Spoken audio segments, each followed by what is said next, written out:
Kemudian masuk kepada bab yang berikutnya. Bab yang ke-19. Bab ma jaa fi marjihi Rasulullah sallallahu alaihi wasallam. Bab tentang cara jalan atau sifat jalannya Rasul, subhanallah. Jadi cara jalannya Rasul itu pun ada hadisnya dan itu sebagai contoh bagi umat. Pada bab ini ada 3. Ini banyak riwayat tapi ada 3. Dan sebagian telah diterangkan di awal-awal bab ya, pada kajian Syama'il At-Tirmidzi. Hadis yang pertama, hadis sebagian melemahkan. Sebagian ulama melemahkan. Yang berbunyi dari hadis Abu Hurairah radhiyallahu anhu, beliau mengatakan, "Wala ra'aitu syai'an ahsana min Rasulillah sallallahu alaihi wasallam ka'anna samsa tajri fi wajhihi wa ma ra'aitu ahdan asra fi mashyatihi min Rasulillah sallallahu alaihi wasallam ka'annamal ardu tutwa lahu inna lan nuzhidu anfusana wa innahu la ghairu mu'tarithin." Subhanallah. Abu Hurairah, ya, tapi hadis ini dikuatkan juga dengan hadis yang lain sebenarnya. Nah, Abu Hurairah bercerita tentang Rasul. Wala ra'aitu, ini hadis yang panjang dan ini potongan hadis sebenarnya ini. Ini adalah potongan hadis. Beliau mengatakan, dan wala ra'aitu syai'an, aku belum pernah melihat sesuatu ahsana min Rasulillah sallallahu alaihi wasallam. Aku belum pernah melihat seseorang yang lebih baik, lebih ganteng dari Rasulullah sallallahu alaihi wasallam, terutama muka dan wajahnya beliau. Kenapa? Jika aku melihat Rasulullah ka'anna samsa tajri fi wajhihi. Jika aku melihat wajahnya Rasulullah, seolah-olah wajahnya Rasulullah itu mentari yang sedang berseri-seri, yang sedang memancarkan cahayanya. Begitu sangat cemerlang wajahnya Rasulullah. Hari ini sering dipanggil dengan glowing. Kalau glowing kan mengkilat, tapi lebih dari itu cahaya Rasulullah. Bukan hanya glowing ya, glowing mulus tanpa ada hitam bintik-bintik dan sebagainya ya kan, tapi lebih dari itu wajahnya Rasulullah. Betul-betul bercahaya. Betul-betul bercahaya, super glowing ya, mungkin begitu. Wa ma ra'aitu ahadan asra fi masyiatihi min Rasulillah sallallahu alaihi wasallam. Dan aku belum pernah melihat orang yang jika berjalan lebih cepat dari jalannya Rasulullah sallallahu alaihi wasallam, ka'annamal ardu tutwa lahu, seakan-akan bumi itu dilipat oleh Allah untuk Rasul. Saking cepatnya itu, saking cepatnya jalannya Rasul sallallahu alaihi wasallam jika tidak ada yang memang bersamanya. Jika tidak ada yang mendampingi sallallahu alaihi wasallam, maka beliau jalannya sangat cepat. Inna lanuzhidu anfusana wa innahu la ghairu mu'tarithin. Kami sampai kecapean dan kepayahan jika ingin mengikuti Rasulullah dari belakang, nggak akan pernah bisa. Tapi kita lihat Rasulullah biasa-biasa saja jalannya. Artinya bagi Rasulullah suatu hal yang biasa. Ini Rasulullah berarti jalannya cepat, orangnya tidak lemot alias lelet. Nah, orang juga dapat dilihat bagaimana karakter seseorang dari jalannya. Jalan Rasulullah kesit, begitu kan, cepat sekali, luar biasa. Itu sallallahu alaihi wasallam, dan itu sebagai pelajaran bagi kita semuanya. Baik, itu yang pertama, cara jalannya Rasul ya, disifati dari hadis Abu Hurairah. Hadis ini memang sebagian mempermasalahkan tetapi dikuatkan dengan jalur yang lain. Kemudian hadis yang berikutnya dari Ibrahim bin Muhammad bin Waladi Ali. Jadi Ibrahim putranya Ali namanya Muhammad, tetapi bukan dari anaknya Fatimah. Bukan dari pernikahan antara Ali dengan Fatimah ya, tetapi dengan istri yang lain. Oh, Ali punya istri yang lain ya. Setelah Fatimah meninggal dunia, beliau baru menikah dengan perempuan-perempuan yang lain. Ketika beliau masih hidup pernah mau poligami, tapi dengan putrinya Abu Jahal kalau tidak salah.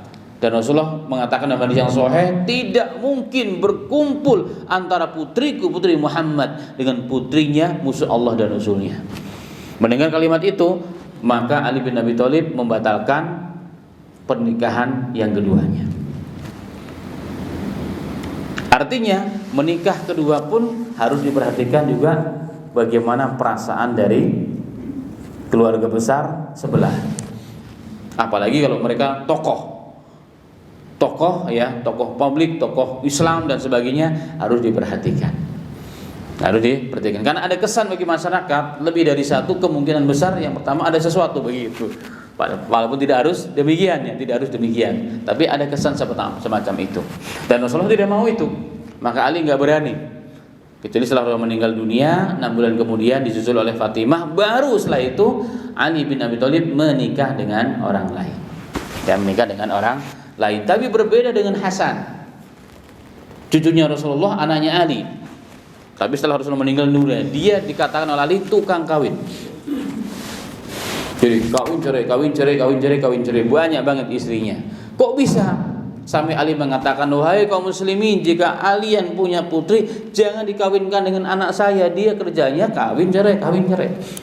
Sebenarnya adalah apa? Sebenarnya Hasan tidak mau, tapi orang di zaman itu pingin menikahkan putrinya walaupun sebentar dengan Hasan. Agar apa maksudnya? Agar punya keturunan bibit unggul, begitu kurang lebihnya. Karena pada Hasan kan ada darahnya Rasulullah. Nah dari situ mereka mau. Mau. Itu yang dimaksud oleh mereka. Jadi begitu cintanya dengan Rasul, rela mengorbankan putrinya, bukan rela sebenarnya, menyerahkan istrinya supaya dinikahi oleh cucunya Rasulullah SAW. Walaupun mereka tahu nggak akan lama dicerai. Kenapa? Karena kan bisanya selain Rasulullah, istri itu ada 4 dalam satu waktu. Ketika tambah 1 berarti 1 harus dilepas, tambah 1 lagi, satunya harus dilepas, sampai ada yang mengatakan ratusan. Itu istrinya Hasan radhiyallahu anhu. Dia sampai Ali marah-marah dan melarang kaum muslimin menyerahkan anaknya kepada Hasan, tapi tetap aja. Kalau kepada Ali enggak, tapi kepada Hasan mau. Taib. Nah, di sini dari riwayat Ibrahim bin Muhammad, putranya Ali radhiyallahu anhu, beliau mengatakan, kana Aliun, dia bercerita, kana Aliun, jadi kakeknya berarti ya. Berarti kakeknya Ibrahim, Ali. Dia bercerita, kana Aliun idza wasafa an-nabiy sallallahu alaihi wasallam qala kana idza masa taqalla'a ka'annama yanhatu min sababin.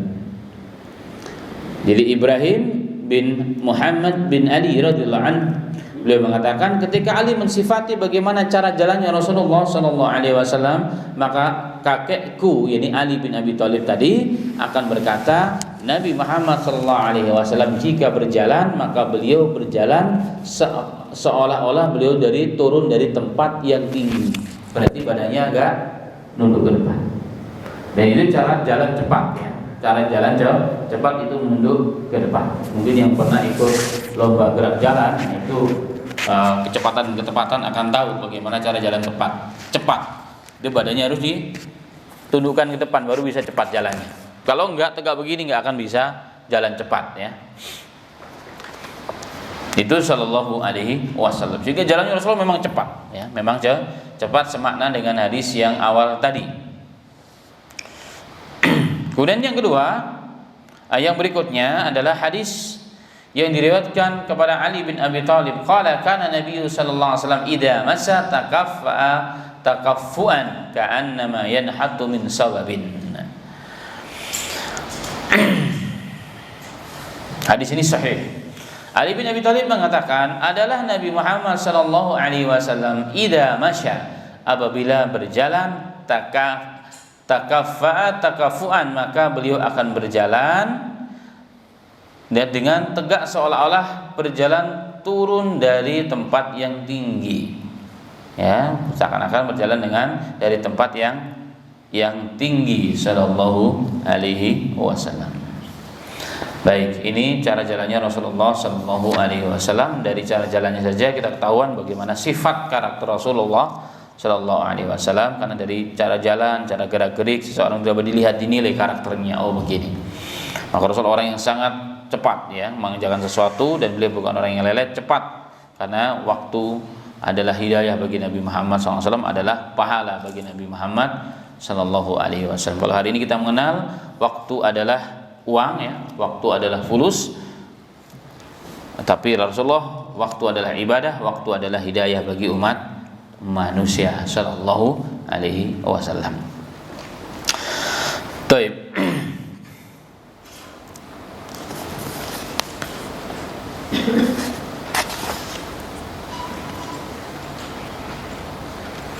Masuk kepada hadis yang bab berikutnya ya. Bab ma jaa fi jalsatihi sallallahu alaihi wasallam, bab tentang bagaimana sifat dan cara duduknya Rasul sallallahu alaihi wasallam. Jadi cara duduk pun ada sifatnya. Hadis yang pertama, hadis sahih diriwayatkan oleh Al-Imam rahimahullahu taala kepada Qailata binti Makhramah, seorang sahabiyah radhiyallahu anha. Beliau mengatakan annaha ra'at Rasulullah sallallahu alaihi wasallam fil masjid. Jadi beliau Qailah binti Makhramah melihat Rasulullah di dalam masjid. Wa huwa qa'idun kurfusa'a. Qalat falamma ra'aitu Rasulullah sallallahu alaihi wasallam mutakhashshi'a fi jalsatihi ur'itu min al-faraqi. Jadi sahabiah ini ya, beliau bercerita, aku melihat Rasulullah SAW sedang duduk di masjid. Duduk kurfusa ya, duduk dengan merapatkan kedua paha menempel pada perut. Kedua paha menempel pada perut. Ya, duduk kedua paha menempel pada perut. Jadi berarti begini. Ya kan? Kedua paha menempel ke perut. Duduknya begini. Duduk musim dingin ya. Jadi itu yang pertama. Itu kata sahabiah ini. Qalat, kemudian dia belum mengatakan, falamma ra'aitu Rasulullah alaihi wasallam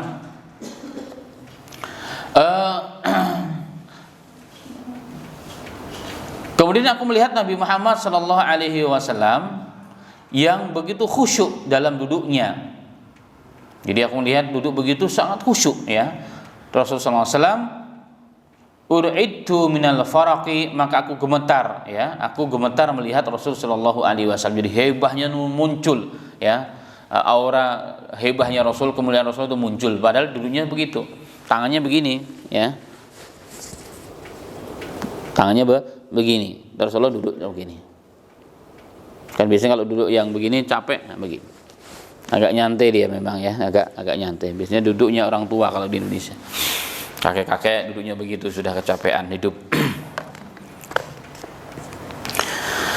Baik, nah bisa dilihat di situ pada halaman 104, 105 ya, digambarkan ya, yang bawa terjemahnya. Itu salah satu duduknya Rasul sallallahu alaihi wasallam.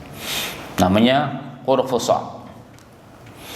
Baik, hadis yang berikutnya dari Abbad bin Tamim, dari pamannya, annahu ra'a Nabiya sallallahu alaihi wasallam mustalqiyan fil masjid wadiyan ihda rijlaihi ala al-ukhra. Ini cara apa namanya duduknya Rasulullah di masjid, mustalqiyan. Ini pada gambar yang 105. Mustalqi namanya, duduk terlentang sebenarnya. Rasulullah duduk dari sifatnya Rasulullah terlentang di masjid, kemudian meletakkan satu di antara kakinya di atas kaki yang lain, ditumpangkan. Nah, ini sebagaimana contoh. Itu Rasulullah juga pernah lakukan itu. Dan para sahabat juga tidurnya mereka banyak mengikuti dunia Rasulullah seperti ini kalau di masjid. Berarti masjid boleh untuk tidur-tiduran. Bahkan i'tikaf juga boleh di dalam masjid ya. Tapi biasanya kalau masjid-masjid masih standar umum bisa, tapi kalau masjidnya udah mewah biasanya ditulis dilarang tidur di dalam masjid. Jadi masjid hanya untuk sholat. Akhirnya begitu jadinya ya kan? Akhirnya begitu. Hadis yang berikutnya atau hadis yang terakhir ya. Hadis yang terakhir.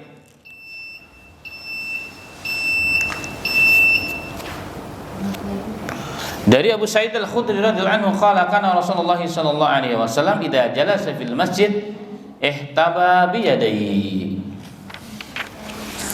Abu Sa'id Al-Khudri radhiyallahu anhu mengatakan apabila Rasulullah sallallahu alaihi wasallam duduk di masjid, beliau duduk ihtiba, mendekapkan kedua tangannya. Ihtiba ya sama kayak tadi, mirip kayak kurfusa tadi ya. Kurfusa, ihtiba begini.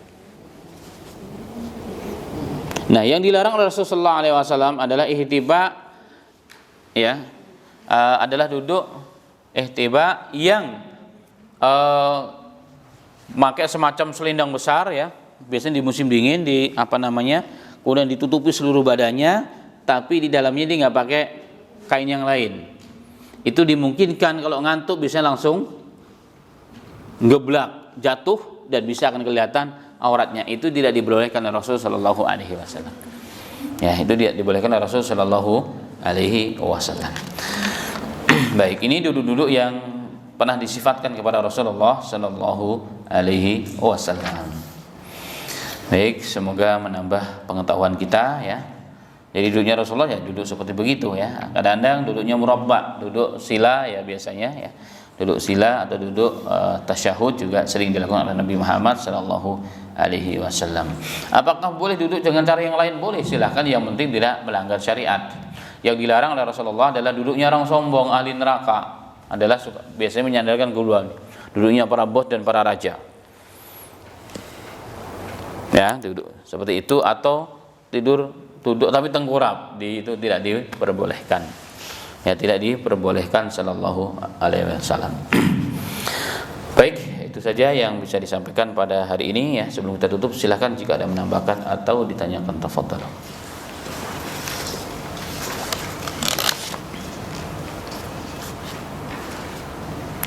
Ada, silakan.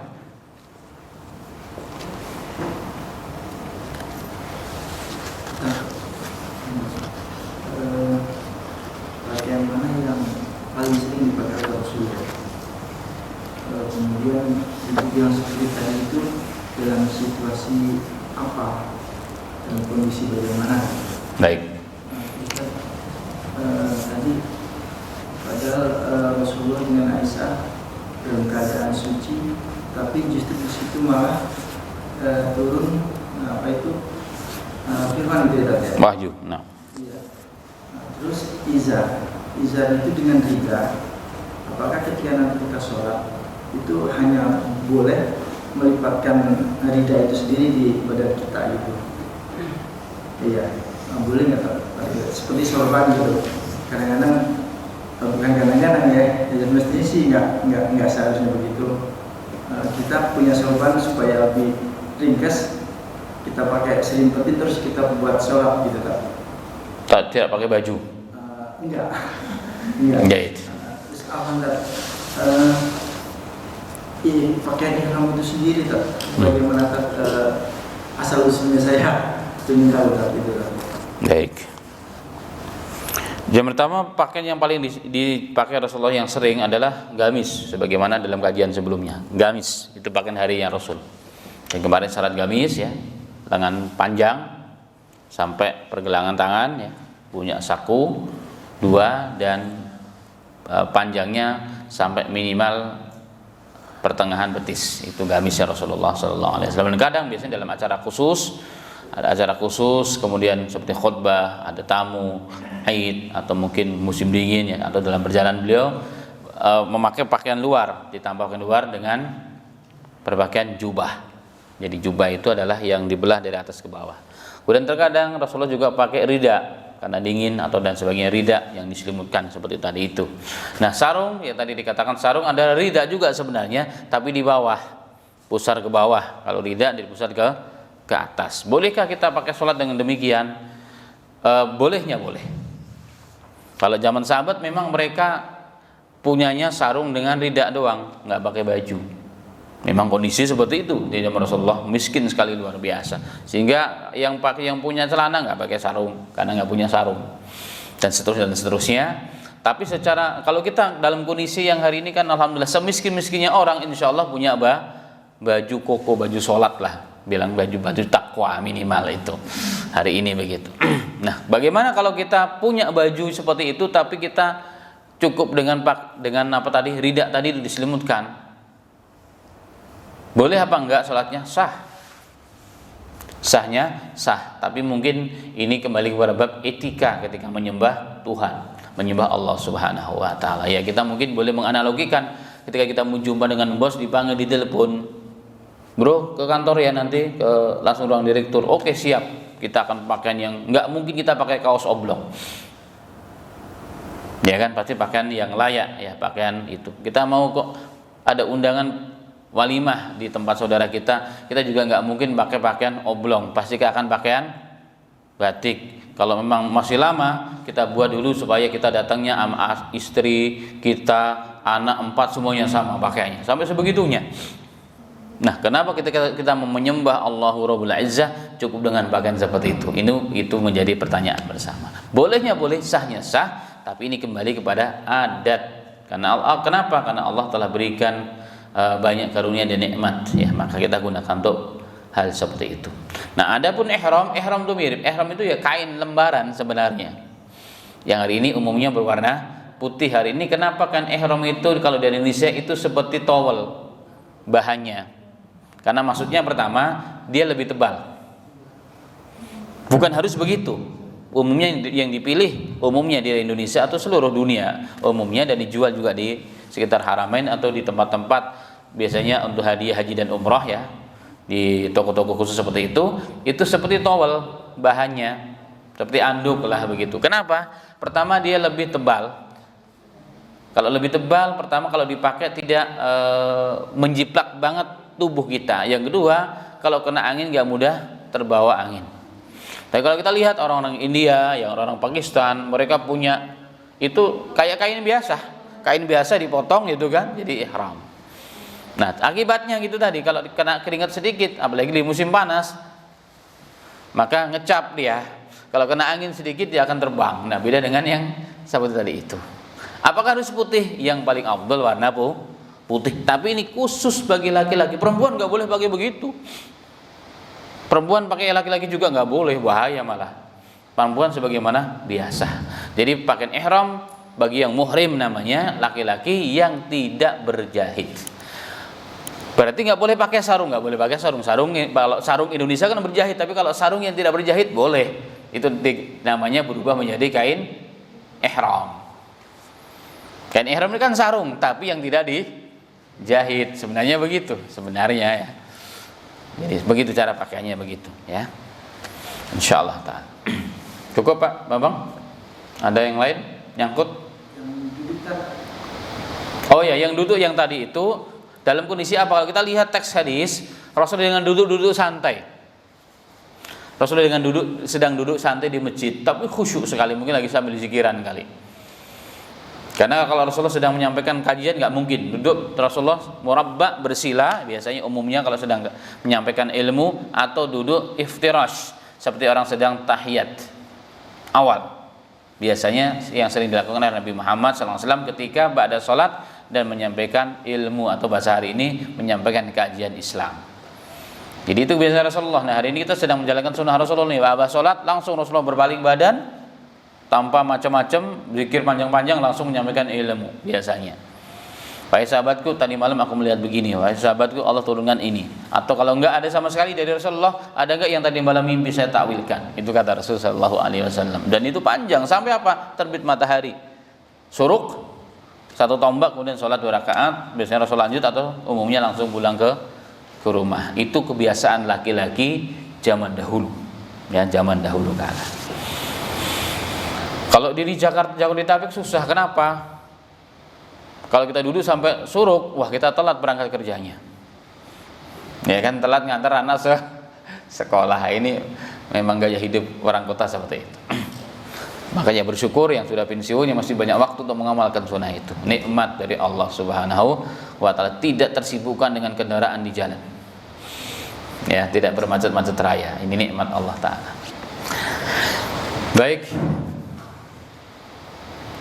ada yang lain silakan, atau cukup?